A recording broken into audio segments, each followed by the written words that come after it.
cranking off Arizona elk draw strategy. I want to get right to the point.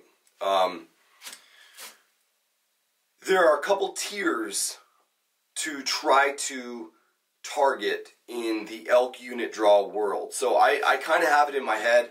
So you have the early rifle tier, which is guys really for max points. Okay, that's a very, very small percentage of us that have max points. I do not.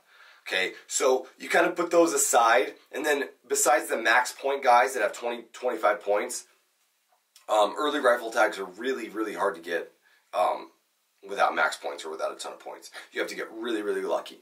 So let's just set that aside. Let's go straight for starting out with rifle hunting. So rifle hunting, there are basically 3 tiers of rifle elk units. There are your top 5 units where trophy bulls can be found, and they can typically, and I'm going to reference trophy bulls being 330 plus type bulls. So these are late rifle elk units that are highly sought after. They're kind of premium rifle elk units. Now a lot of people don't understand the late rifle elk season in Arizona. So unlike Colorado that has first, second, third, fourth rifle, in Arizona we really only have 1 rifle season.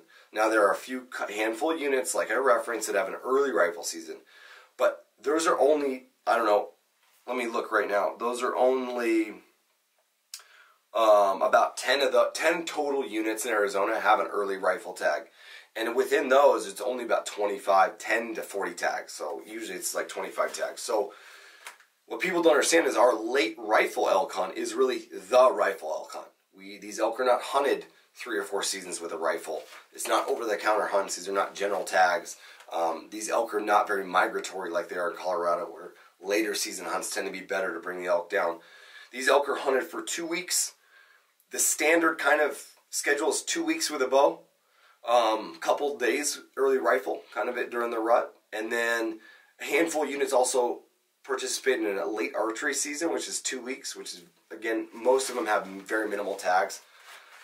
And then it's the big late rifle season. So these elk are kind of, they're not really hunted very hard throughout the year. Couple weeks, basically 2 weeks in archery season and 7 days in rifle season after Thanksgiving. So that'll give you an idea.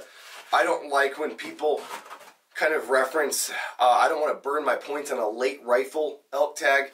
I understand that, but your odds of shooting a giant bull on an early archery elk hunt are, in my opinion, just as good as a late rifle elk hunt. Just because of the challenges associated with archery hunting, and also the country that holds bigger bulls throughout the year in some of these late rifle elk hunts offer you just as good an opportunity to shoot one with a rifle in that late rifle elk season. So that's kind of my thoughts on it. A late rifle elk tag is what I'm personally trying to draw right now. I've got 8 points, and when I do draw it, I do not feel like I will be burning my tags, or burning my points, I'm sorry.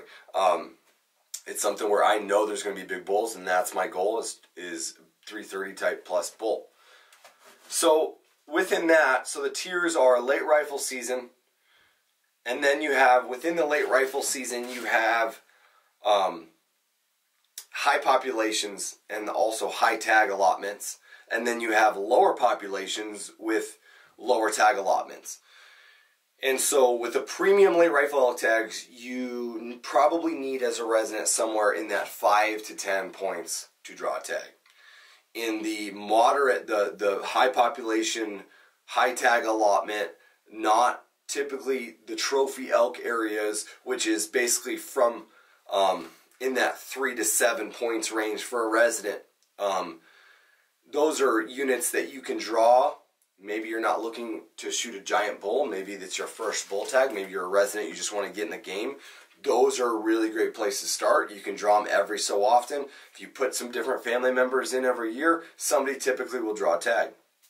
And then the lower areas, the last tier would be what's called limited opportunity elk hunts, which are units that have lower elk populations and lower tag allotments, but the draw odds are a lot higher. So you can almost hunt, as a resident, you can hunt some of those every year.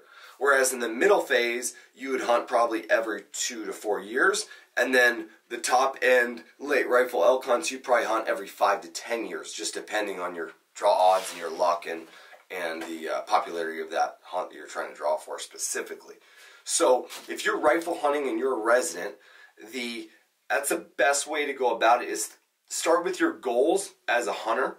If your goal is to get drawn and go elk hunting, well, there are options for you. If your goal is to get drawn in an area where you will find potentially a bigger bull, well, then that's where we'll start in that second tier. And then if your goal as a resident is to shoot a upper class 330 type plus bull, that's your goal, well, then you can start up at that kind of higher end area and understand that if you don't have very many points, it may take a few years to draw. So that's kind of what I suggest to guys that ask me and call me and they really want to know about how to draw archery elk tags, how to draw rifle elk tags, how to draw an elk tag period in Arizona.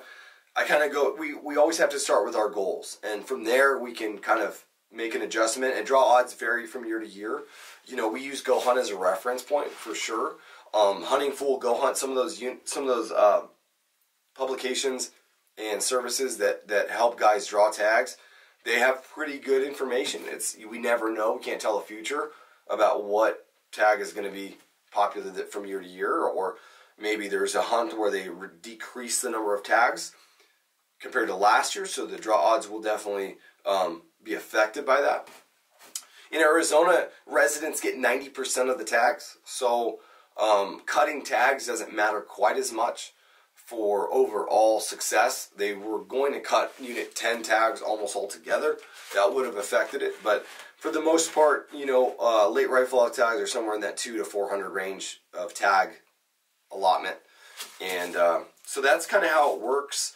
And I'm going to go over specifically some of the tiers that we're talking about. So the units that I consider within those tiers, kind of that first tier of I want a trophy bull, second tier is I want a bull, and then the third tier is I want to go elk hunting.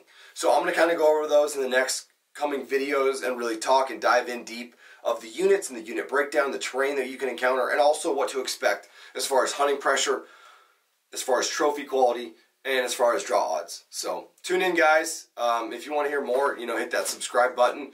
And I'm going to be doing this for the elk draw, and I'm going to go over resident, non-resident. I'm going to go over archery, rifle, and then all in between, guys, limited opportunity, and some cool hunts that popped up, some muzzleloader hunts and stuff that people who are interested in, you know, experimenting with other forms of method of take can kind of try out, maybe a muzzleloader hunt or a late archery hunt. There's some cool things out there, guys. So appreciate it, and I will launch the next video, and we're going to dive into the late rifle elk hunt and all the tiers that can get you drawn and hopefully get you a bull. So thanks, guys. Thanks for tuning in.